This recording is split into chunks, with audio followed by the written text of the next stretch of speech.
My husband's family humiliated me in front of 60 people at their fancy annual reunion. They mocked my job as a dedicated elementary school teacher, laughed at my modest background, and ripped apart every effort I made to fit in. Then my own husband looked me dead in the eyes and said, "Just apologize, babe. You're embarrassing me in front of my family." So I smiled through the humiliation and walked upstairs with my head held high, packed my bags, and bought a one-way ticket that would change my entire life forever. Let me take you back to that beautiful but poisonous afternoon. The backyard was decorated like something out of a magazine. String lights twinkling, long tables draped in crisp linen, laughter floating through the air, while a caterer stood by. I had spent 2 full days preparing everything with love. As a passionate elementary school teacher, I pour my heart into my students every single day. I shape young minds, celebrate their small victories, and work hard for every paycheck. It's not glamorous,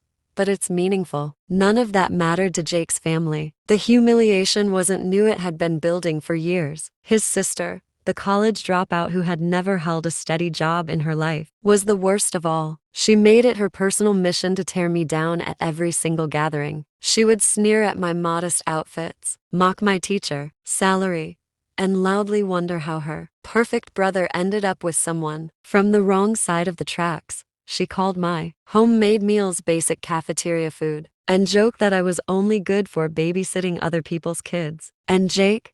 He never stopped her. Not once. He would just chuckle awkwardly or change the subject, never defending the woman he vowed to love and protect. That silent betrayal cut deeper than his sister's sharp tongue ever could. That reunion was the final straw. Everything exploded in the worst way. His cousin kicked it off loudly. "Oh look, the little public school teacher is playing hostess again. How adorable." Still grading papers for pennies while the rest of us actually live in the real world. The crowd chuckled. Then his mother piled on with her venomous sweetness. "Some people simply don't have the breeding or the background to belong here. Darling, what kind of future can a teacher from nowhere special really offer my son? We all know she's just here for the lifestyle." His drunk uncle twisted the knife. "Jake, you really traded way down, didn't you? From our circle to some charity case who probably grew up scraping by." They laughed at my carefully chosen outfit, criticized the homemade dishes I had stayed up late perfecting, and dissected my entire life like cheap entertainment, all while his college dropout sister stood there smirking, adding fuel to the fire with her favorite lines. "At least I know when to quit something that doesn't suit me." Unlike some people stuck in dead-end jobs, Jake stood right beside her and said nothing. When I looked at him for rescue, he sighed loudly, grabbed my arm, and whispered in front of everyone, "Can you just apologize already? Tell them you're sorry for being so sensitive so we can enjoy the rest of the reunion. You're making this weird and embarrassing me in front of my entire family. Apologize for being a dedicated teacher, for coming from a hardworking family, for loving a man who wouldn't even shield me from his toxic sister's constant cruelty." In that moment, something deep inside me shattered completely. The love I once felt for Jake died on that manicured lawn. But from the ashes rose a colder, fiercer, unbreakable version of myself. I didn't scream or cry in front of them. I calmly excused myself, said I wasn't feeling well, and walked inside with quiet dignity. While the party continued downstairs, their laughter echoing like daggers, I packed my essentials, booked a one-way flight to a new city for the next morning, transferred what I was owed from our joint accounts, left my wedding ring on the nightstand with a simple note, "I'm done apologizing for who I am," and slipped away before sunrise. I cried the whole flight,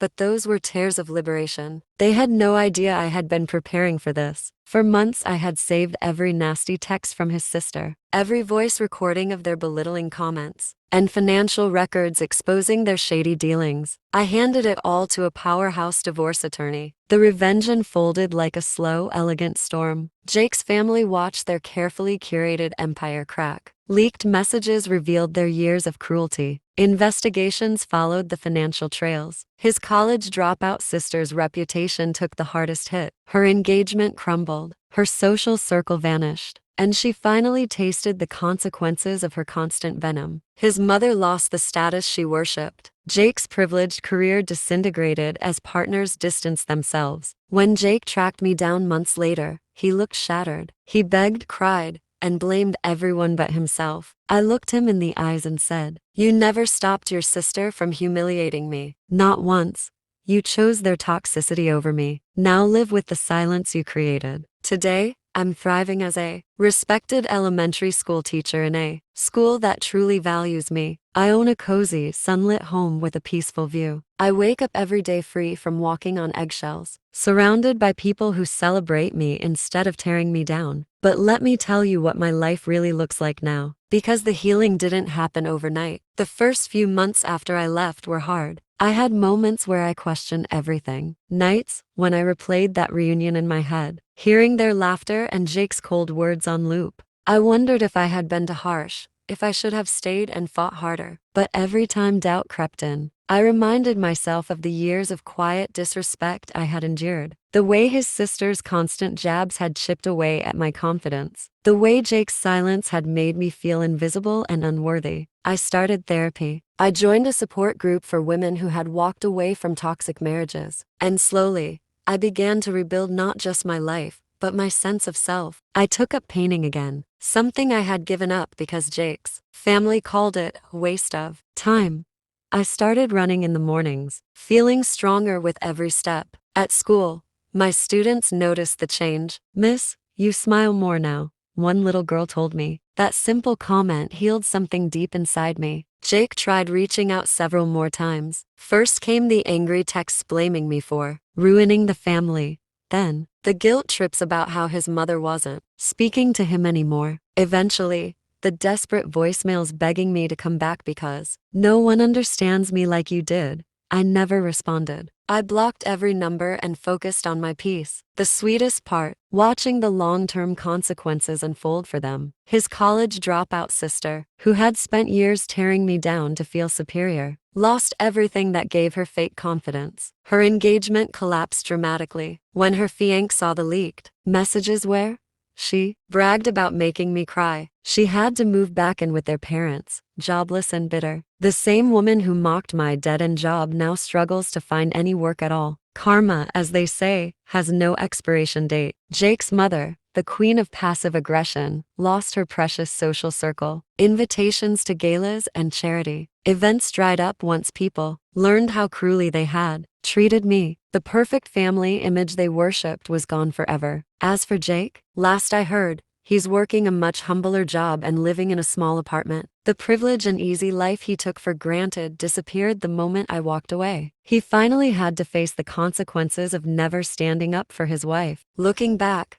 I don't regret a single thing. That one-way ticket wasn't just an escape, it was my rebirth. I went from feeling small and broken to standing tall in my worth. I now teach my students not just math and reading, but the importance of self-respect. I tell the girls especially, never shrink yourself to make others comfortable. Never apologize for taking up space. If you're watching this and you're in a similar situation constantly, belittled by your partner's family, mocked for your job, your background, or simply who you are, and your partner stays silent or worse, joins them, please listen to me. You are not overreacting. You are not too sensitive. You are worthy of love that protects you, not love that sacrifices you.